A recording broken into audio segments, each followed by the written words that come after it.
Well, let's begin this evening with some questions about railroads. We have a question from a viewer who's concerned about railroad safety, discusses the Governor Dayton's request for a comprehensive report on train safety, thinks that we should be working on adding stabilizers, a requirement for stabilizers to railroad cars coming into Minnesota.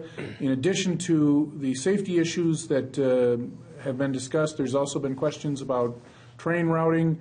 Let's take the package of train safety and train operation questions, and let's start with you, Representative Carlson, because I think we were talking about this is a bit of an issue in your district. Yeah, and there probably in total are about 6, maybe 7 bills on the House side, and I'm sure comparable number on the Senate side that deal with the whole question of train safety. I think the one that the viewer is asking about is the one that the governor has been promoting. I happen to be a co-author on that particular one, and that would deal with train safety potentially literally from Dilworth all the way probably to Winona, Minnesota eventually. And there's several components in the bill. The viewer mentioned some of them. With my local area, Burlington Northern is looking at the possibility of rerouting, which would take very long trains, many of them oil trains, through a highly populated area. And the trains are long enough where it would literally, for several minutes, cut off any access to, like, North Memorial Hospital. We have volunteer firefighters, even though we have, for example, the city I live in, which is Crystal, we have a fire station both on the north and the south side. But if you had a fire event or an emergency, the volunteer firefighters who come from their various businesses and occupations and so on and have to get to that site would be blocked from doing so. And it would be very disruptive to several neighborhoods as well, going through residential areas. And then it turns east after it goes through several suburban communities and goes through downtown Minneapolis, right through the Target Center where all the transit comes together, close to the baseball stadium. And it's just a huge public safety issue. And the citizens of that area, we've had 2 large meetings inviting the citizens to participate, and I think between the 2 combined, we've probably had well over 500 people attend, and there's a third community meeting scheduled. So we're trying to encourage with legislation and with letters and so on to the Surface Transportation Board to get the Great Northern Railroad, or I keep saying Great Northern. I grew up with it being the Great Northern, but the you and I are the same generation, BNSF, Carlson, so BNSF to reconsider. They do say or imply that they have alternatives, but they really haven't put them on the table. And one thing that was particularly problematic, not to dominate too much time on it, but they say, well, this is in the planning process, and the city of Crystal and the city of Robbinsdale, city in Crystal in particular, found out when one of the local business people that they had approached to buy his property to do this connector called the city of Crystal, and they said, what's this about? The railroad was just here and offered to buy my property, and it looks like there's some surveyors in the area. And the city of Crystal people said, well, we don't know anything about it. What do you mean? And they hadn't made any contacts with the local units of government or anything because, in their view, they're federally regulated. But we found that there are a few things that we can do perhaps to discourage it from going on that route at the state level as well, and that's what we're working on. In fact, I think there was a piece of property that was bought for that express purpose, if I'm recalling correctly. I think it was in the newspaper here. So. There was one piece that was purchased for storage of foam. Okay. And then the actual connector would be 3 additional pieces, but the Hennepin County passed a resolution directing their staff to purchase that property, and they have done that. They were literally out there the next day after the resolution was passed, and a day or 2 ago they closed on that property. So now that property is in the public domain.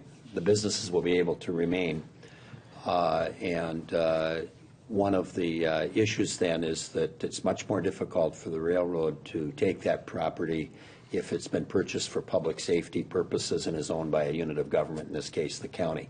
So that's one of the ways that we're attempting to discourage that change in routing. It's the biggest issue we have. Senator Westrom, your thoughts? Well, Barry, I know that issue brought out big crowds of testifiers and onlookers in the Senate as well. We had that bill up a couple of weeks ago, requiring an EIS for those for the railroads in order to go ahead with this project.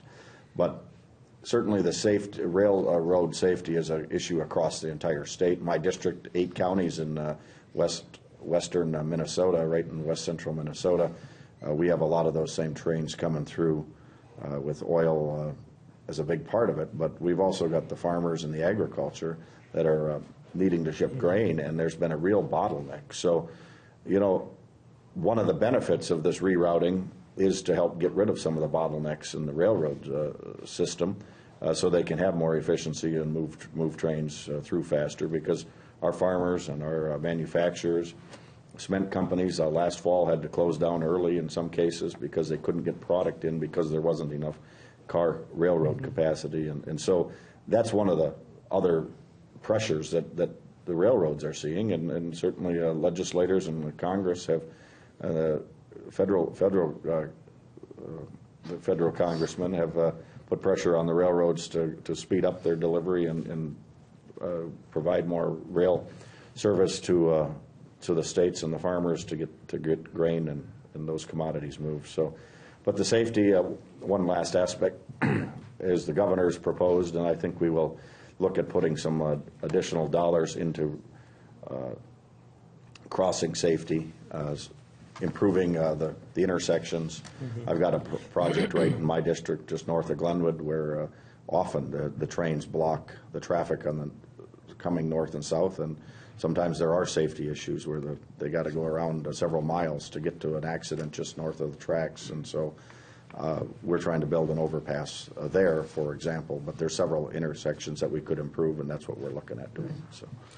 Representative Swazinski? Yeah, I think, the rail safety and just rail in general has been a big topic, whether you're agriculture or oil or running through any number of our communities. And I think that's, as we move forward, rail safety is a big part of that. I mean, we've got a lot of roads, but the law, I think, is really interesting when you look at kind of how that works and why it works the way it does. The rails were there first, the roads came afterwards, and most of the towns came afterwards and were built around the rail. And so there's a lot of historical history there with who comes first, and they're not afraid to defend that in a court of law. And so I think, as we move that forward, and really it's an encouragement of different technology. What is the most efficient use to ship different goods? Rail is a good it can ship a lot of different things, but when it comes to pipeline, when it comes to running grain or coal to our mines up in northern Minnesota and making them run efficient so we can keep good mining jobs going up in the northeastern part of our state, or keeping farms and ethanol plants going in the southwest part of our state. We really need to do as much as we can to make sure we get an efficient, safe rail system, but also transportation system as well. Before we leave this topic, I just want to say the viewer was concerned about whether or not any of these bills address what he thinks is critical, which is the use of stabilizers with rail cars. Does anyone know if that issue is addressed in any of the legislation that's pending? Anybody know? I don't know specifically on the stabilizers. I know there's attempts to have more safety inspections in the state of Minnesota. There hasn't been a lot of traction on that. We already do have more inspectors and funded at a higher level in Minnesota than other states around us. And so, I think the balancing act is kind of what we've talked about here. And so to either make the railroads go around us or do things that are quite a bit out of the norm of what other states are doing is being looked at very cautiously. Representative Carlson. I was just going to quickly say I understand what Senator Westrom is saying about the bottlenecks. We are told that there are alternatives, and the one that they're looking at in Crystal happens to be the shortest lane of track, and probably from the railroad's perspective the least expensive way to go, but it does disrupt those neighborhoods and goes right down through downtown Minneapolis as well.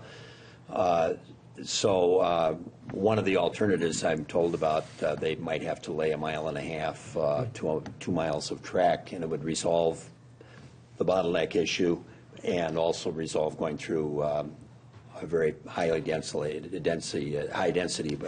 neighborhoods.